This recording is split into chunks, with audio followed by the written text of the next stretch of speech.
Hi, my name's Colin McMahon. 9 years ago, I fulfilled a lifelong dream and opened my comic book store, Pittsburgh Comics. Since then, it's been great. I've met lots of great people, I've read lots of great books, and I want to share that with you. Welcome to Comics Now.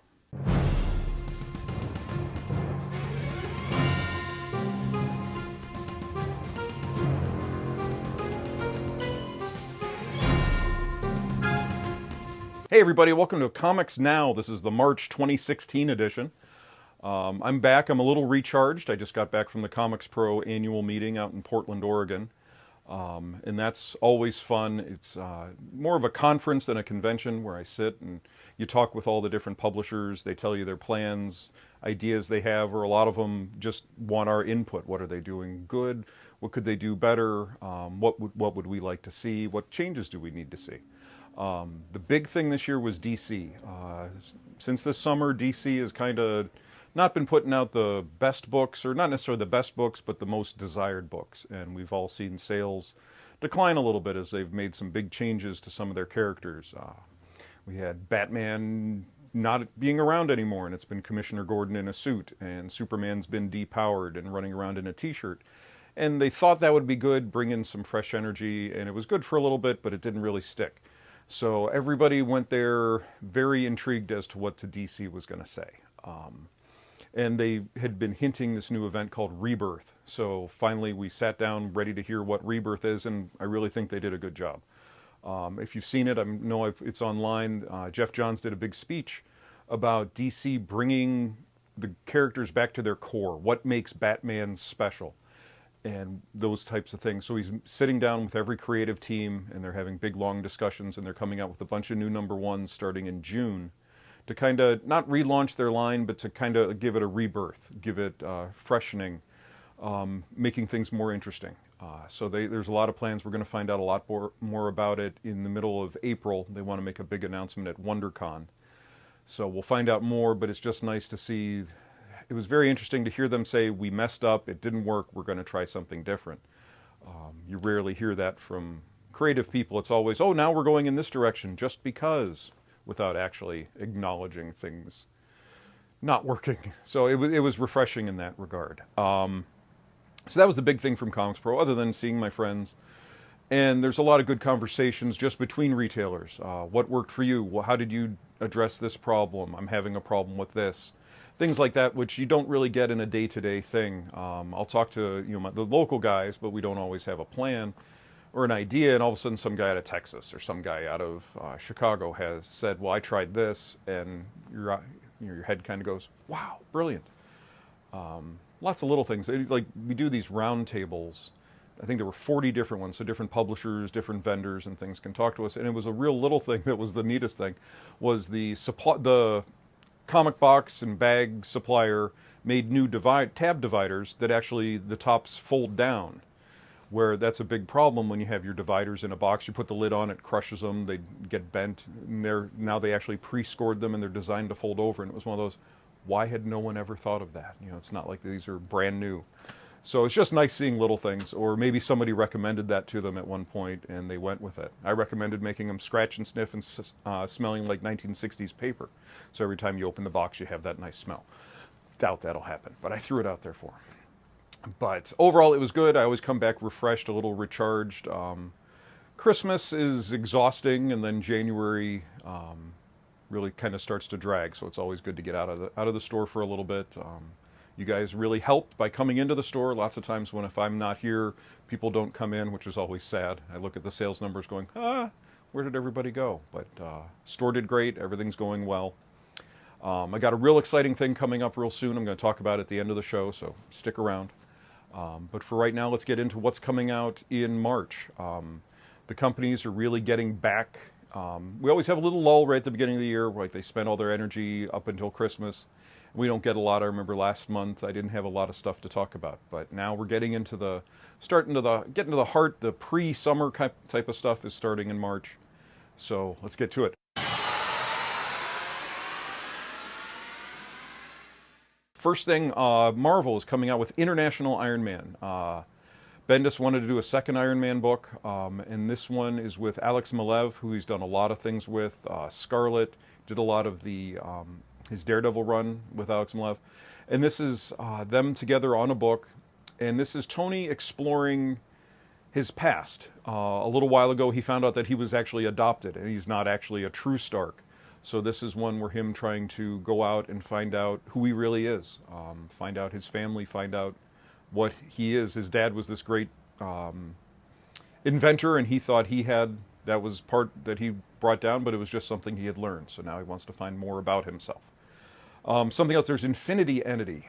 Jim Starlin created Thanos, and was really big into Captain Marvel and the cosmic books. And so he's back. It's a 4-part story that's going to ship all through March. It's just basically Jim Starlin and Alan Davis doing some cosmic adventures. It's going to be a weekly book. Hyperion #1, spinning out of Squadron Supreme. When Squadron Supreme was first created, it was basically an analog to the Justice League. The characters all kind of matched. You had your Batman character, your Wonder Woman character, and Hyperion was the Superman character. So they've kind of recreated Squadron Supreme now in a new book, and now Hyperion is getting his own book. I think next month in April, Nighthawk is going to get his own book, and he's the Batman type character. So that should be fun. If you're liking Squadron Supreme, now you can read the solo adventures of Hyperion. X-Men '92 was one of the big breakout hits of Secret Wars, where they decided to do an X-Men book based on the world of the 1990s cartoon.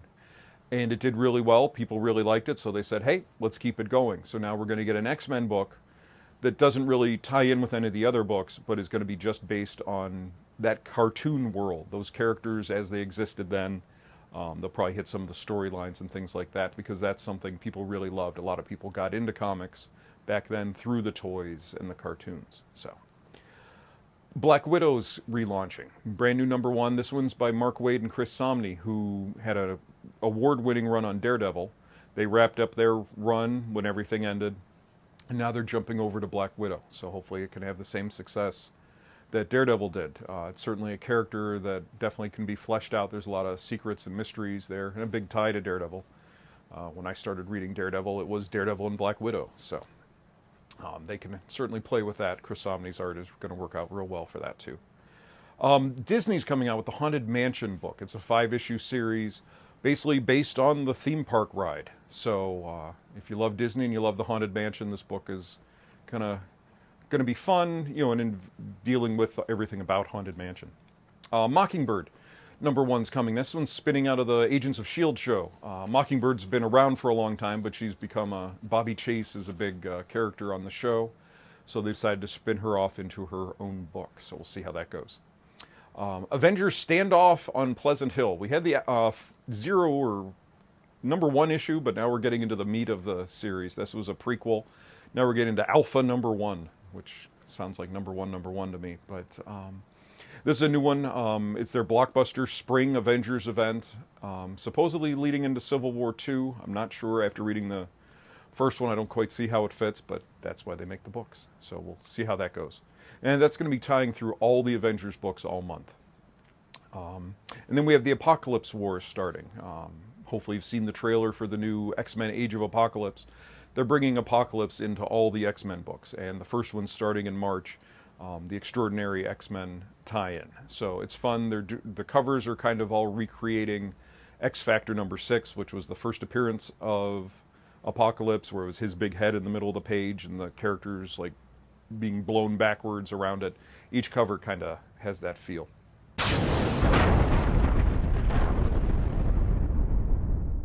So then we get into DC. Now there's not a lot going on with DC because most of their books are going to be wrapping up by May to have this big relaunch in June. So what they're doing, we're getting the Batman Superman with the movie coming out later this month. All the variants are going to be Batman Superman themed. You're going to get bags with different characters on the front, and they're doing different versions inside again. So they do have a couple new books coming out though. There's Legends of Tomorrow, which, while not a direct tie-in to the new TV show, is basically an anthology book with some of the characters from the show, and it's just some mini-series and some ideas they've been kicking around for a while.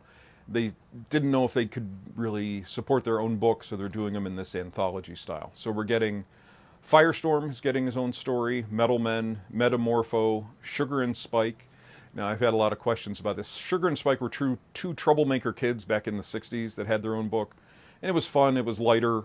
And now basically the book is they've grown up and now they're private investigators and they specialize in cleaning up embarrassing problems for the superheroes. So just it looks to be probably just a fun little humorous part to have in this anthology book.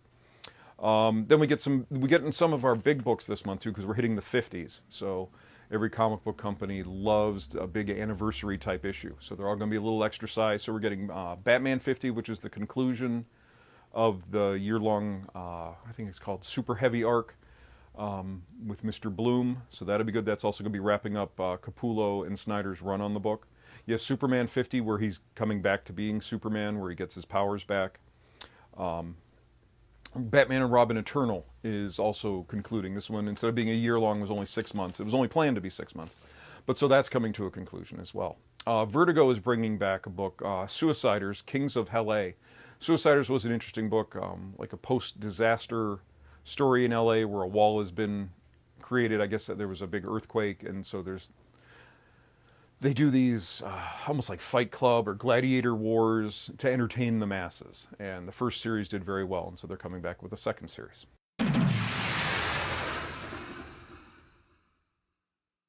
Over at Image, we have one Circuit Breaker, which is they created robots to protect the world, and the robots then decided to take over the world. So now someone has created another robot to stop these robots. You have Discipline, #1, which there was a really long description, but basically it's an affair gone wrong. So looks like, definitely not superhero, more personal story, but looks interesting. Power Lines, where a street thug has been granted magical powers, and just kind of a different twist. This is Jimmy Robinson, who's done a bunch of different books. Five Weapons and Empty were his last two, so he's taking on this one. And then they have a bunch of new trade paperbacks that are coming out that a lot of them are $9.99. I decided to write these down. I normally don't do this because I think there's just a swath of really good stuff coming that you'll definitely want to try. Books such as Beauty, Black Magic, Codename Babushka, Dark Corridor, Faster Than Light, I Hate Fairyland, Paper Girls, and Tokyo Ghost. Those are all coming out this month, so that's real good showing for the graphic novels for them. IDW has some interesting stuff. They're doing Deviations, which is their theme for the month. They tend to do a theme every month. And Deviations is basically like the old Marvel What If books. And it's what if something had gone wrong? What if something had gone a different way?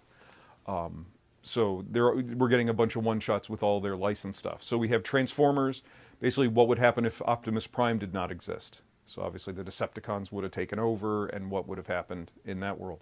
X-Files, what if Mulder was abducted instead of his sister? And how would that story then have gone? Teenage Mutant Ninja Turtles, what if they followed Shredder instead of Splinter? Ghostbusters, what if they did not cross the streams and stop Gozer like they did at the beginning, and Gozer then took over the Earth? And G.I. Joe, what would happen if Cobra had won?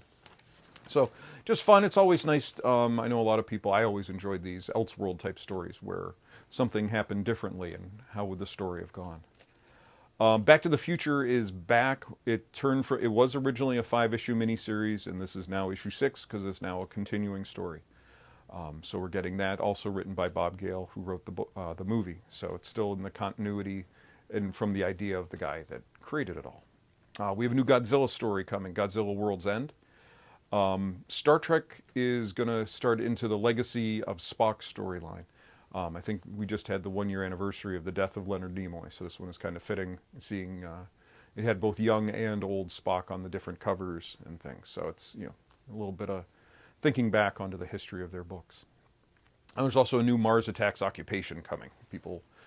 There's a lot more interest in Mars Attacks than I ever would have guessed. So there's another story of that coming. Dark Horse. One of the neat things about the Comics Pro meeting regarding Dark Horse is there was always the concern what were they going to do once they lost Star Wars? Because that's what kept everything going. Star Wars sold very, very well, and that let them put out all the other books that they had. And so there was a big concern as what are they going to do? Well, it turns out that this year is the 30th anniversary of both Aliens and Predator. So we're going to get a lot of stuff from them regarding Aliens and Predators. That's where they really got their start. I think their first ever book was an Aliens book. So they're definitely going back to that. there should be a lot of hype just from the movies and re-releases and things like that. So you'll be seeing a lot of Aliens and Predators coming from them. And they've also gotten a lot of big creators coming to them. Gail Simone, we have the Chuck Palahniuk Fight Club 2 graphic novel coming. That should do very well. So Dark Horse has a plan. But so we have a new Predator, Life and Death, that's by Brian Wood, coming. And we also have Shadow Glass, which is basically a British occult story. So those are some new ones from Dark Horse in March. Boom, coming out soon, is Mighty Morphin Power Rangers #1. I did not realize how much interest there was in Mighty Morphin Power Rangers. I missed the boat on that, never watched it, and it sold very, very well. So #1's coming. Hopefully it will sell as well. There's also a book called Turncoat, which was a post-alien invasion private investigator. Basically, aliens invaded, took over the world, and then left. And now this is a case of the world dealing with them after. And this is someone who didn't go with the alien, didn't go along with the alien world government, and is now against them and having to deal with the decisions she made. Baker Street Peculiars, which I thought was interesting with all the Sherlock interest. This is basically set in England during when Sherlock was written, I guess the late 1800s. But Sherlock was written by Mrs. Hudson, actually, writing as John Watson. But all of a sudden now there's weird things happening in London, so she has to there's a bunch of young kids who become, like as a group, Sherlock Holmes to investigate these mysteries. Over at Dynamite, we're getting new versions of characters. We're getting another Vampirella series. This one's a little different, written by Kate Leth, who's become very popular, big part of the women's movement in comics. She's real forefront in that. And she's taking over Vampirella, which traditionally is a little racy, but now written by a woman, which I think the last series was too. And this is going to be Vampirella in Hollywood. So we'll have some fun there. New Army of Darkness book coming out, Army of Darkness Furious Road, where I'm guessing they're going to take a little Mad Max spin with Ash. And also Lords of the Jungle, where they're doing another Tarzan book. Valiant has a new book. It's a new Archer and Armstrong book. It's The Adventures of Archer and Armstrong, and they called it A and A, which I had to yell at them about because letter A, ampersand A, plays havoc with a computer search function. So I yelled at them a little bit about that. But that's their big one coming.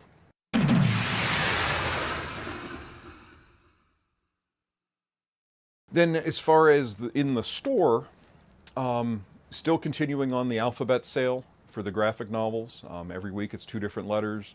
This first week of March it's was it E and R. And then every month I'm going to try to do a spotlight sale. Last month it was Valiant. I gave double points on all Valiant graphic novels. In the spirit of the movies, with Batman vs. Superman coming out, we're going to do all Batman and Superman graphic novels are going to be double points. So it's a way for you to get some free money by buying some good books. The big thing that's coming out, and this is on March 5th, is a thing that a store down in Florida started called the In-Store Convention Kickoff. Basically, now is the beginning of convention season. And a lot of stores can't get out to the conventions. I don't have the time or the energy to set up a booth at a convention. So they decided to how can we make a convention in your store? And what they came up with, we're going to have video going all day. I believe it's from noon to 8. And there's going to be basically like panels. They'll have creators on the TV talking. There'll be someone there asking questions, so it's not just them talking. But they'll be, talking about their upcoming projects, things like that that they have going on. So, and it's a huge guest list. I posted online. I'll keep posting because they update the schedule. But you have Jim Lee's giving the kickoff speech, and he and Dan DiDio are going to talk about what's going on at DC. Marguerite Bennett, Kelly Sue DeConnick and Matt Fraction, Scotty Young, Rick Remender. You have Alan Tudyk and Nathan Fillion from Serenity and Firefly have a book coming out. They're going to be on it. Brian Michael Bendis, Cullen Bunn, Mike Deodato, Kevin Eastman, who created the Teenage Mutant Ninja Turtles. So each person is going to have like 15 to 25 minutes, depending on, I guess, how important they are or whatever they decided. And just over the course of the day. So I do have a schedule posted. So if there's somebody you want to see what they're talking about. So instead of having to wait in line to get into a hall to sit and listen to them talk, you can just come down to the store. And then on my end, I'm going to try to make it a little bit like a convention. I'm going to have some giveaways. I'm going to have different sales. I got a bunch of different stuff in to try to make this fun and exciting. So that's Saturday, March 5th, and that'll be all day. I'll be open an hour late because this is going to 8. So that's the show for this month. Thanks for joining me. If you need to get a hold of me, you can always find me at the store or contact me online. Website's pittsburghcomics.com. You can find me on Facebook. Twitter is at PGH Comics. So if you have any questions, please just let me know. I'm happy to talk comics all day long. So now, please join us for Comics Preview Theater. Thanks.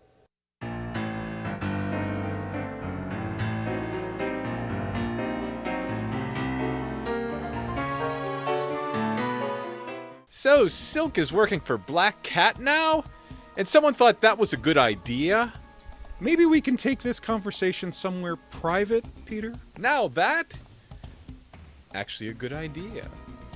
And I can't wait to hear how any of this makes any sense to anyone, especially you. Long story short? Please. Okay, but I need a favor. Sin. Pete? Favor? You owe me.